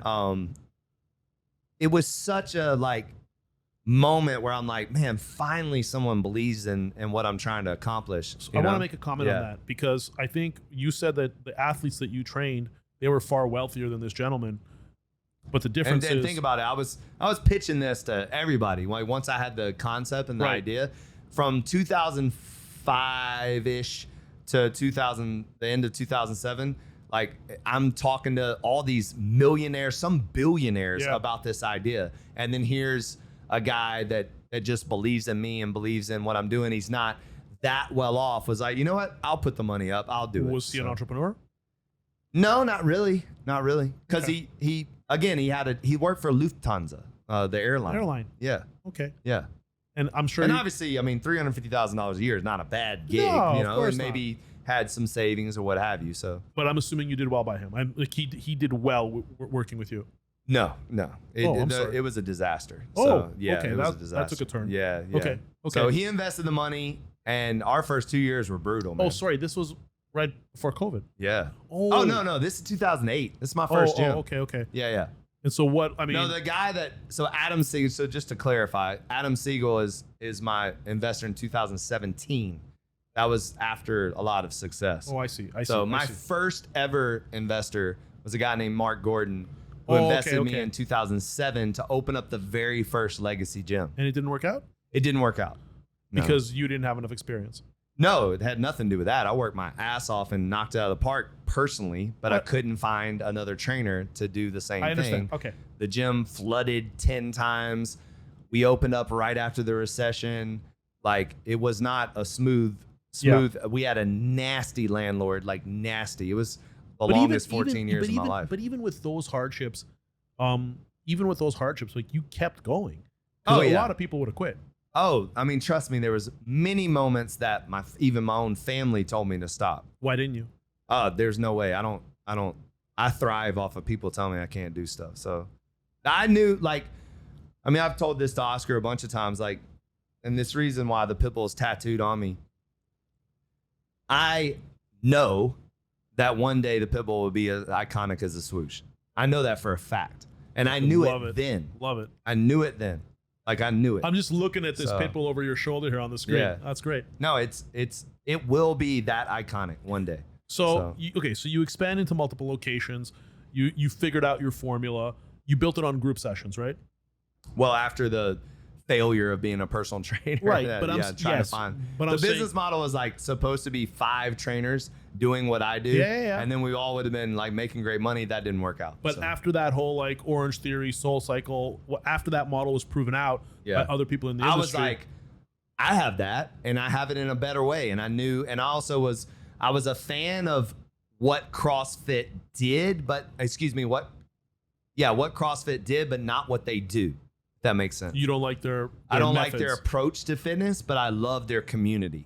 Right. And it's no knock on CrossFit. Those that do CrossFit, salute, no knock on them. But just personally, I felt like it was not, I mean, listen, it's just a fact. Like there's a lot of injuries come out of CrossFit. So, I agree with you. I think it's so I wanted to be more responsible in my approach to provide the toughest yet the safest workout possible. And I really identified back then that one of the things I used to do, and I got it from Arnold Schwarzenegger, is, push, pull. So like you do a push movement, you do a pull movement. And whenever I'd go to a gym and I just didn't feel like grabbing weights, I would always use the selectorized equipment because you could get it done fast and efficiently, and you didn't really have to think, and you do it. So I was like, and it was right around that time everyone was going to like functional training and stuff. And I was like, why have we forgotten about just the core machines that put you in a great position? You don't have to worry. You just get in there and lift. And that's what I've done. I've actually implemented selectorized normal equipment in a group format. And I'm the first to ever do that. And I don't really think anybody else is doing it. So at what point did you introduce the beverage line? Was that like how many locations? That was the beverage company came about a year and a half ago. Okay. So how's that been going? Amazing. We launched March of this year. We're the first beverage company to ever launch with a major sports team and arena. We're the official premium water of the Miami Heat in the Kaseya Center. I saw that. We're actually our first event, the Big Three. We were sold there, so that was really cool to see, like the cans starting to be bought and stuff in the arena. We are in over 200 C stores. Wow. Sorry, C stores? What are C stores? Convenience stores. Oh, sorry. Okay. No, yeah. And I didn't know what that was either, too. Okay. I'm learning the beverage lingo myself. That's awesome. And we're about to be on a major distribution, about 55 trucks in 24 counties starting August 27th. We just had a massive fundraising round. It's booming. Like we're off to the races. I feel very, very strongly that I have finally found something that will accelerate the cause faster than the gyms or apparel could ever do. I think that it's a non-controversial product. It's water. It's really good water. Like it goes through a 7-step reverse osmosis process. Yep. We take that all the way down to the 1 micron, which most reverse osmosis only take it down to the 10 micron. We hit it with ozone. We hit it with UV rays. So we're stripping it of all its impurities and making it as pure as possible. And then it took us about 1.5 years to develop the perfect proprietary blend of essential minerals to go back into the water for function and taste. And we're getting a lot of reviews on Amazon that's getting rid of headaches and hangovers. And we have 6 times the amount of minerals than Smart Water. And I think, if I'm not mistaken, we have more minerals than every single water out there except for Pellegrino, because that's an actual mineral water. Right. Yeah. So. And your distribution right now, if you don't mind me kind of like asking a little bit more about the business, but your distribution, as you said, like it's through retail, it's how much of it is direct to consumer? So we are to Amazon right now. So that's I saw you have an Amazon store. So that's our national distributor. And the beverage game, you got to be very disciplined in your approach. You got to drive desirability and availability kind of simultaneously, and you can't really outkick your coverage, because if you do, then you'll crash and burn. And what I mean by that, like, you can't spend too much money to gain desirability and then not have that backed up with availability, and then you can't be so much available without enough demand for it. So it's like playing a game of chess. And basically, we're taking the Smart Water approach, where Smart Water owned Manhattan first and foremost. So what we want to do, because Miami is Manhattan now, we want to own Miami, kind of like Starbucks in Seattle, and really own this city for the water, get cans in hands and every single person in Miami. Let that trickle up, let that trickle down, own Florida for the rest of this year, and then we'll start to break out into other areas. And so how do you do that distribution? I mean, like, okay, there's the convenience stores, you work through a distributor to get there. How are you getting it into more people's hands? Like, what's the strategy? Honestly, it's a lot of like door knocking, to be, straight up. Door knocking for retailers. Yeah, like you literally go into a bar, a restaurant, a C-store, a jewelry store, a high-end shoe store, whatever, and you sell your water. It's literally that. And then obviously these connections with major distributors and these kind of conversations with these distributors help accelerate. So we just landed one that has 55 trucks in 24 counties. So that obviously helps you very much. And it's just how large is this team? How large is the NDO team? Oh, it's pretty big. We just finished our fundraising round. Our goal was about, I don't know if I should talk about it, but anyways. Yeah, that's okay. You don't have, if there's no, I'll tell you the details. But later. it's like, so we have some celebrities that are endorsed, that are investors. I have some athletes that are investors, and then I have a lot of New York finance guys that invest. So we have a very nice strategic portfolio of investors, very spread out, very different demographics, so that we didn't want all finance money, we didn't want all celebrity money, we didn't want athlete money. We wanted to really spread it out, because I truly believe that there's a lot of power in relationships, and there's a lot of power in diversity. So if you can have a New York finance guy, a celebrity, an athlete, you can have your uncle, you can have, people that have influence in different ways.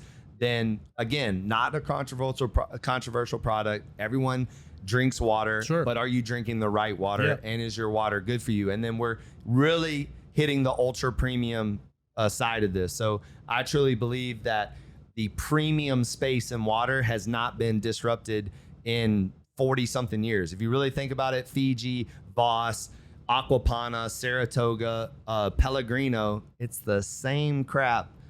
And again, not crap. I mean, it's not crap, but it's the same water, same packaging, same plastic, same glass bottle for 40 something years. I mean, Fiji they haven't even come out with nothing. I mean, it's just been Fiji and then a plastic bottle. We're heading into an era where sustainability is a real thing. We're heading into a world where like Hollywood, Florida is banning plastic at all events. You're seeing it in LA, you're seeing it in New York. I think we're going to see it more in Miami. And so, getting away from plastic. Plastic is found in our bodies. Plastic's found in tap water. It's not good for you. What was the genesis of this? Why'd you do this? I mean, there's the business opportunity, but this is a very kind of different type of business than CPG, definitely. Right, CPG is a whole other animal. It's a beast. Valeria and I are actually invested into a kombucha company. Oh yeah, okay. Out in Canada out of St. John's, and we actually look at. I'm actually talking right now. We're in the midst of doing a small contribution with a collagen infused iced tea. Okay. So it's like an internal beauty product. Yeah. So that's something that we're currently looking at. Very cool. Yeah. But it's a very, very different business. It's a very difficult business. It's a very crowded space. Yep. So what was the genesis of this? Like, why did you go into such a difficult arena when you could have, and you still probably will continue increasing your footprint in terms of the number of gyms you have, like across? Because right now you're mostly in Florida. You said you're opening up two out of state. Nashville 2025. Yeah. And we're also looking in Dallas and Denver, and we'll be in other places. So I guess eventually. my question, what I'm trying to boil my question down to is, instead of continuing to double down on what you have massive expertise in and opening up more gyms, more locations, whether they're corporately owned or franchised, what made you go into CPG, which is like one of the most difficult businesses to succeed in? Yeah. So how it worked out was my business partner, Adam Siegel, we were looking for gym investors, and we're looking to get people to invest in my gyms. Yeah. So he introduced me to a man called, this sounds like he's some fairy tale, but he introduced me to a man named William Mahfood, who owns Wasinko. It's the largest distribution and beverage company in Jamaica.